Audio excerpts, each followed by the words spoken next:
Si Damian Lillard hindi makakalaro sa next game ng Milwaukee Bucks dahil nilagay siya sa concussion protocol. Ang makakalabang kasi nila sa opening day ng NBA Cup or in-season tournament ay Toronto Raptors. Ang matitirang star player ngayon ng Milwaukee Bucks si Giannis. Iiwanan ni Dame pansamantala si Giannis kasama si Darvin Ham at si Coach Doc Rivers. Si Jamal Murray parang 3 games atang nawala nung pumasok din sa concussion protocol. Mukhang inuuntog na ni Dame para magising. Siguro akala niya binabangungot lang siya. So nitong mga nakarang araw, nahaharap kasi si Giannis sa mga controversy. Pero hindi naman yung controversy talaga na matindi. Nilalagyan lang talaga ng kulay yung mga sinasabi niya kasi gusto nga siyang ma-trade. Naging viral kasi yung comment ni Giannis after on talo nila sa Knicks na if you don't wanna be here, you can leave. Akala ng mga fans, ka-teammate niya yung sinasabihan niya.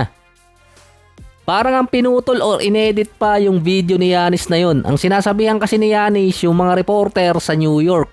Dahil siya lang yung naiwan sa locker room nung ini-interview siya. Sinundan pa to ng tinawag siyang parang bata ni Jaylen Brown. Sa game naman to versus Boston. Ang sinagot naman ni Giannis, ganun talaga siya, masayahin lang sa game.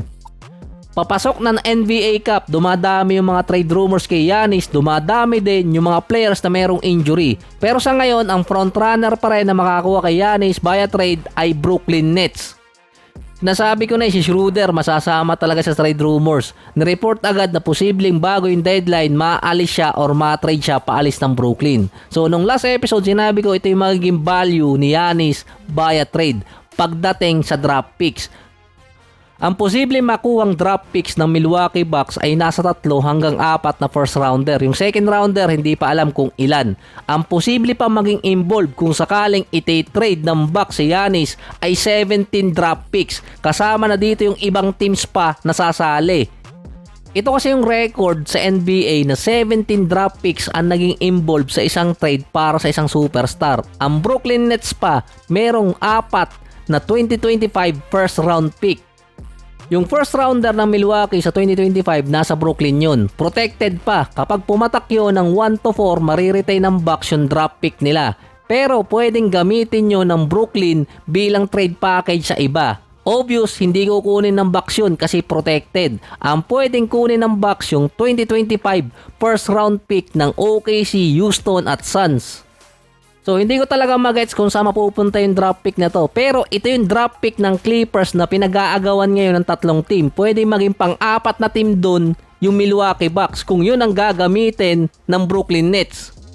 In short, mayroong magagamit ng package ang Brooklyn. Si Ben Simmons ang pwede pang gamiting pillar ng Brooklyn dahil may expire ang contract niya. Win-win situation yun para sa Nets at sa Bucks para sa salary cap. Pwede nilang isama din si Cam Thomas at yung ibang player mula sa ibang teams.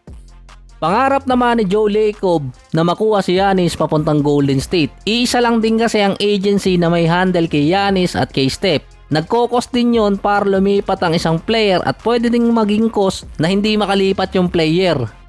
Dahil yun sa technicality, pwede kasing mabansagan na nagkaroon ng tampering. Sa Golden State, ito yung posibleng trade package nila para kay Giannis. Wiggins, Kuminga, Podziemski, GP2, Kevon Looney. Dahil 1:1 trade yung mangyayari doon kung sakali. Hindi gagana kasi na maayos kung ganong sistema ang gagamitin nila. Kailangan pa rin nila maghanap ng isang team na sasali doon. Dahil 4 na first rounder ang mawawala sa Golden State kasama pa ang 3 second rounder. Kumbaga, retire na si Steph, nagbabayad pa sila ng draft asset sa Milwaukee Bucks. Maganda ngayon ang start ng Golden State pero kailangan pa rin nila ng pang last push papasok ng playoffs dahil doon talaga nag-iiba yung mga teams. Ang Houston Rockets naman kasama na din sa mga teams na may interest kay Giannis sa trade. Ang gagamitin nilang package, yung pick na binanggit ko kanina sa Brooklyn, yung galing din sa Clippers. Dahil ang Houston pwede makipag-swap ng mga first rounder sa team gaya ng Phoenix Suns at Brooklyn Nets dahil nabawi nila yung mga draft picks nila dati. Untouchable sina Şengün at Jalen Green dahil kakapirma pa lang nila na extension. Pero pwede pa rin magka-interest ang Bucks sa mga player or young player ng Houston na pwede pa nilang ma-develop. Si Jabari Smith, Tari Eason, Amen Thompson, Reed Sheppard at Cam Whitmore. Pwede sila maghanap ng isang team pa or kaya gamiting filler si Fred VanVleet kasi siya yung malaking kontrata at kukunti na lang yung hahabulin sa kontrata ni Giannis. Pero base sa contract, kailangan talagang isama doon si VanVleet kung makikipag-trade sila kay Giannis. So kasama pa ang mga teams dyan gaya ng OKC, Miami at kahit yung Clippers. Kaso nga lang yung Clippers wala na silang asset para makuha si Giannis. Kung makikipag-trade din naman kasi yung Thunder sa Bucks, parang hindi nila bibitawan si Holmgren. Pero magagamit nila yung draft picks na galing sa Clippers dahil kahati nila sa swap yung Houston at Brooklyn. Sa madaling salita, ang Clippers at si PG ang magiging reason kung ma-trade man si Giannis at mapunta maalin sa team na to, Brooklyn, Houston or kaya Thunder. Dahil yung draft pick na pinag-aagawa ng 4 na team dahil yung kay PG nung trade noong 2019 at may 4 na teams kasi din ang makakapagbigay ng maraming draft picks dito sa Milwaukee Bucks, Jazz, Brooklyn, San Antonio at yung Thunder.